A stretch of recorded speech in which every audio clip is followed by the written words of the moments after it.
Mkhaliphi, inkulumo la mangabe ngibheka ayikho ekuthenini abantu baculeleze imali bayatshelwa bagoloza. Inkulumo isekuthenini akukho obesingakwenza ngoba phela sekuyithina esiphethe izwe ukuhlenga leli bhenki okuyilona elifukule thina futhi abantu abamnyama esingosomabhizinisi babantu abamnyama, ngoba phela leli bhenki alinayo inhloso yabelungu.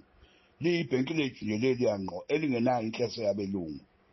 Inkulumo ithi lapho ukuthi ayikho ntanto into ebingenziwa ukuthi kube khona indlela yokuthi leli bhenki lihlengeke,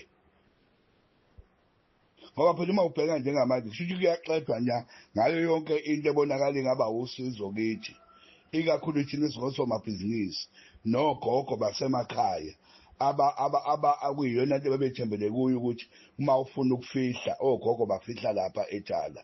Uyabona, leliya bhenki eliwumuntu omnyama 100%, uyabo, alinalo ngisho iphesenti elilodwa lomlungu leliya bhenki, uyabo. So-ke my question is, ngoba phela ithina njengamanje siphethe izwe, uyabona, beside ukuthi sesikuphethe nabelungu-ke, yabo, mhlawumbe eminye imithetho yabelungu-ke kushuthi iyosicindezela, kodwa ithina njengamanje siphethe izwe. Ayikho indlela ebesingenza ngayo ukuhlenga leliya bhenki.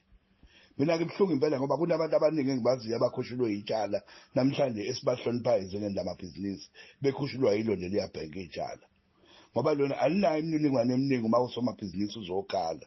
La mabhenki abelungu awakasethembi, futhi amabhenki abelungu nje vele abasoze basithanda.